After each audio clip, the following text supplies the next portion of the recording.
एक डेलीगेटरीज टीम बनी और उसमें 5 नाम जो है आए हैं, जो कि आज किसी भी टाइम वहाँ से टाइम मांगा गया है। जिस टाइम पे वहाँ पे बुलाएंगे वहाँ पे हमारी टीम जाएगी और अराउंड 3 PM के आसपास में कहा गया है कि वहाँ हमारी टीम जाएगी। एक दो और हैं, लेकिन दो का कंफर्म नहीं है कि वो अभी यहाँ पे प्रेजेंट है कि नहीं, क्योंकि हज़ारीबाग चले गए थे। तो टीचर लोग की अभी मीटिंग बैठी हुई है, वो लोग डिसाइड कर रहे हैं और जैसे ही उनका डिसीजन आता है तो फिर यहाँ से निकलेंगे डेलीगेट। इस वक्त हमारे साथ जो टीम कोर मेंबर हैं उनके भी कुछ सदस्य हैं। वे आपका नाम क्या? मेरा नाम राज कश्यप है जी। ये बताइए कि अभी तक जो जानकारी आ रही थी, कल भी जो थी वो एडीएम की टीम आई थी कि आवाज जाके बात करना है, तब आप लोगों ने डिनाई कर दिया, कारण क्या था? और बेसिकली हम लोगों को बोला गया था कि हम आपको ऑफर कर रहे हैं, आप मुख्यमंत्री आवास में बातचीत कीजिए। तो हम लोगों का उस टाइम पे संगठित टीम डिसीजन नहीं कर पाई थी, तो हम लोगों ने उनको बोला कि हम लोग कोर मेंबर डिस्कस करके आपको जल्द ही बताएंगे, सूचना करेंगे। बट उन लोगों का जवाब तुरंत चाह रहे थे, तो उसके बाद हम लोगों ने डिनाई किया इन चीज़ों को ऑन द स्पॉट। फिर हम लोगों की टीम सामने डिस्कस की, तो एक डेलीगेटरीज टीम बनी और उसमें 5 नाम जो है आए हैं, जो कि आज किसी भी टाइम वहाँ से टाइम मांगा गया है। जिस टाइम पे वहाँ पे बुलाएंगे वहाँ पे हमारी टीम जाएगी और अराउंड 3 PM के आसपास में कहा गया है कि वहाँ हमारी टीम जाएगी।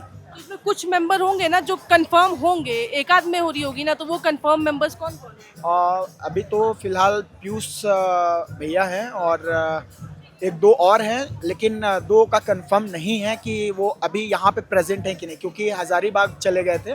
तो टीचर लोग की अभी मीटिंग बैठी हुई है, वो लोग डिसाइड कर रहे हैं और जैसे ही उनका डिसीजन आता है तो फिर यहाँ से निकलेंगे डेलीगेट। पीयूष भैया के अनुभव जो बैठे हैं?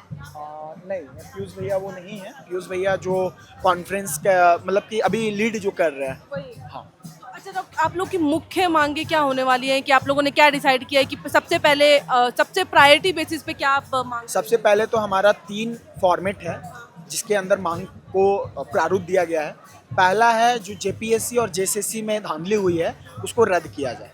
दूसरा सीबीआई जांच है और तीसरा रिफॉर्मेशन है कंप्लीट। ये 3 प्रारूप पे हम लोगों का मुख्य पॉइंट है।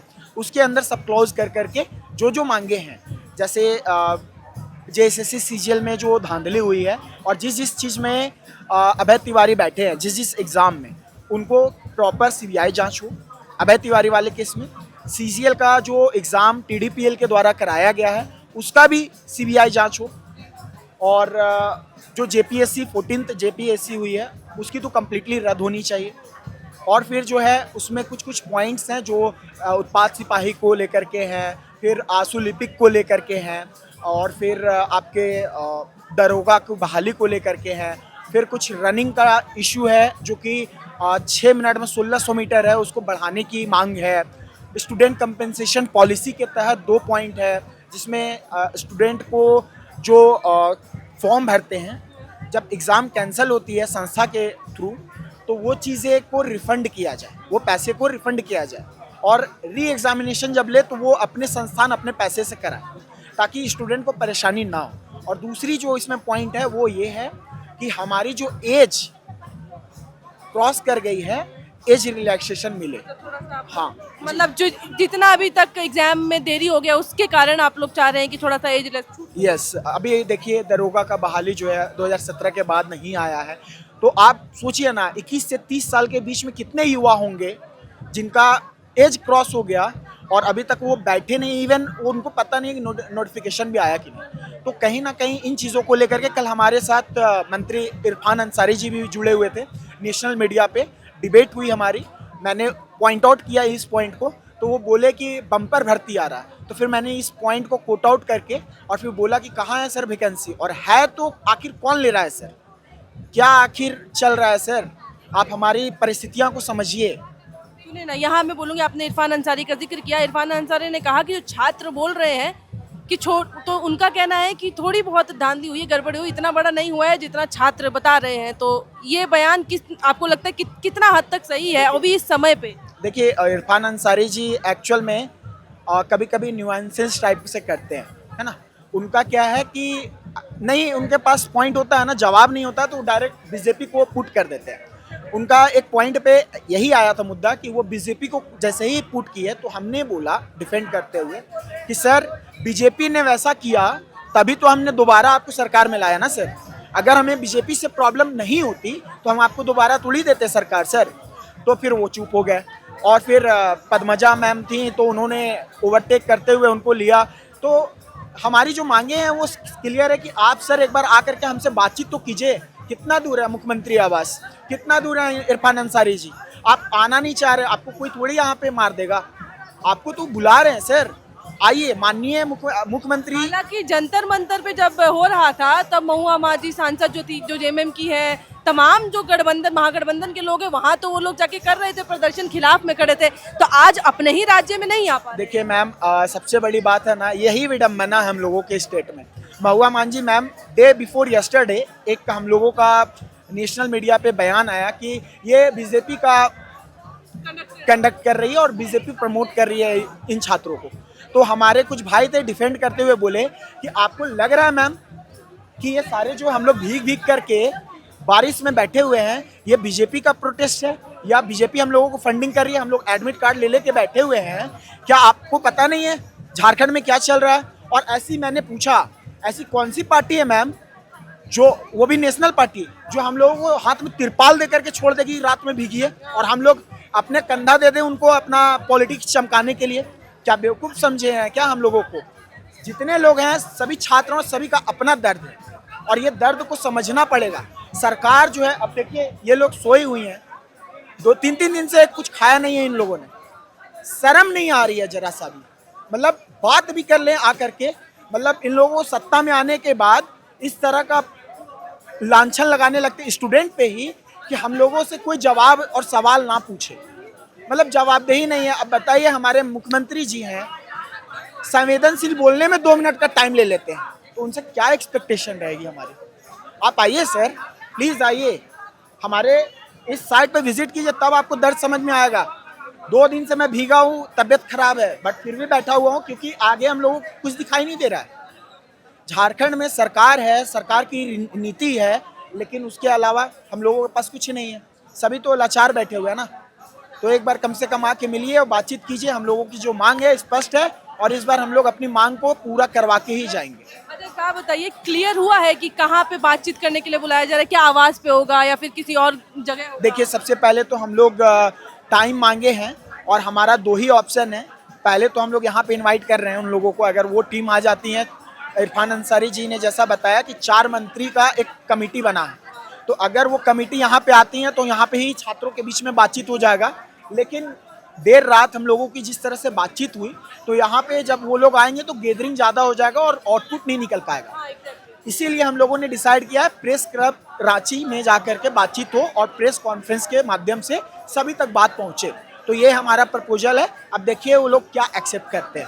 अच्छा, एक सवाल आपसे पूछूंगी भैया कि राहुल गांधी जो बार बार नीट वाले को लेकर कर रहे थे, उसमें तो कुछ नहीं हुआ, उधर तो वो मौजूद थे, यहाँ पे तो एक बार भी रिएक्ट नहीं कर रहे हैं। देखिए, अगर राहुल गांधी जी का मुद्दा पेपर लीक का है तो आइए हमारे झारखंड में भी आइए। अगर आपका मुद्दा पेपर लीक के खिलाफ है, जो शिक्षा में मतलब गलत तरीके से भ्रष्टाचार हो रहा है उसके खिलाफ है, तो आपकी आवाज़ किसी पार्टी विशेष के लिए नहीं होना चाहिए। आपकी आवाज़ किसी वैसे सरकार में नहीं होना चाहिए जहाँ पे आपकी सरकार नहीं। आपकी आवाज़ हर छात्र के लिए होनी चाहिए, हर स्टेट के लिए होनी चाहिए। आज 13वां दिन है, हम लोग संवैधानिक तरीके से आंदोलन कर रहे हैं। आइए और हमारी आवाज़ बनिए। हमारी मांगे तो शिक्षा के लिए है ना, शिक्षा तो हमारी मौलिक अधिकार है, हमें हमारा मौलिक अधिकार दीजिए। हमें आप अगर साथ हैं तो छात्रों के साथ खड़े होइए और न्याय दीजिए। जैसे कि हमारे जो पूरी मांग को 3 ही सार है, पहली रद्द हो, दूसरा जांच हो और तीसरा रिफॉर्म हो। रद्द वैसे एग्जाम का हो JSSC JPSC जिसमें तमाम तरीके का भ्रष्टाचारी हुआ है। TDPL जो ब्लैक लिस्ट एजेंसी है जिनको परीक्षा कराने की जिम्मा दिया गया है, वैसे एग्जाम को रद्द किया जाए। जांच, हमारी जांच जो नेशनल एजेंसी है CBI से किया जाए और ED से कराया जाए। रिफॉर्म, शिक्षा में ऐसी रिफॉर्म लाया जाए ताकि शिक्षा से संबंधित जितने भी भ्रष्टाचार है मुक्त किया जाए। वार्षिक कैलेंडर परीक्षा का जारी किया जाए। आप दरोगा का ही वैकेंसी देख लीजिए या JPSC का देख लीजिए या तमाम वैकेंसी देख लीजिए, किसी का भी वार्षिक कैलेंडर फॉलो नहीं किया जाता है। यहाँ के छात्र का तो ये भी दर्द है कि हम अगला क्या पढ़े, हम झारखंड का तैयारी करें या फिर किसी और नेशनल जो चीज़ें हैं, नेशनल जो एग्जाम है उसकी तैयारी करें। झारखंड का बहुत बड़ा दर्द है। अच्छा, आपको लगता है आज की बातचीत में क्लियर हो जाएगा, आउटपुट निकल जाएगा कि क्या है सरकार मान रही है? हम यही उम्मीद करते हैं कि 12 दिन हो गया है, सब यहीं आए, शिक्षा छोड़ के आए, घर छोड़ के आए। हम तो उम्मीद करते हैं कि आज शाम तक आउटपुट आ जाए और सरकार हमारी बातों को माने और जो भी कमी हुई है सरकार से अपनी जवाबदेही ले और इस पे एक्शन ले और सही तरीके से मुद्दा और शिक्षा का मुद्दा जमकर उठाएं और हमारे साथ खड़े हो, शिक्षा के साथ खड़े हो, छात्र के साथ खड़े हो, छात्र के भविष्य के साथ खिलवाड़ ना करें, बस यही रिक्वेस्ट है। तो अभी जो टीम है यहाँ पे छात्रों की वो ऑलमोस्ट रेडी है, थोड़ी बहुत कंफ्यूजन है कि कौन कौन जाएगा नहीं जाएगा, एक दो नाम कंफर्म है लेकिन कुछ में थोड़ा सा अभी भी अनबन है, लेकिन वो भी जल्द ही क्लियर हो जाएगा। इस पे भी बातचीत चल रही है इनकी तमाम।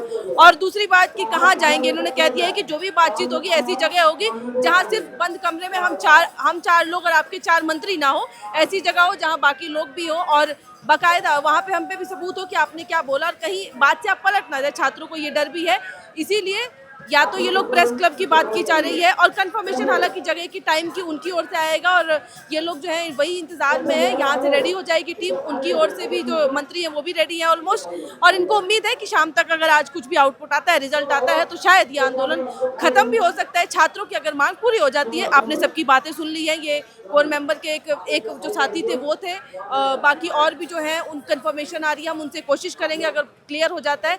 बाकी 3-3:30 बजे के बाद ये लोग निकलने के फिराक में है कि कब ये लोग जाके बातचीत करेंगे। इस वीडियो में फिलहाल इतना ही, हम भी धरातल पर लगातार मौजूद हैं, हर चीज़ आप तक पहुंचाते रहेंगे। कैमरे के पीछे मौजूद है मेरे सहयोगी श्रेया, मेरा नाम है साक्षी पांडे और आप देख रहे थे air now. FRP pressure vessels are made using fiber reinforced plastic, a powerful combination of high strength glass fibers and corrosion resistant resin. At Duraplast, we manufacture these vessels using advanced filament winding technology. Layer by layer, resin-coated glass fibers are precisely wound over a rotating mold, creating a structure that is lightweight, high strength, and built to handle pressure. The result? Superior corrosion resistance, longer lifespan, lower maintenance costs for industries that demand performance without compromise. For customized FRP pressure vessel solutions,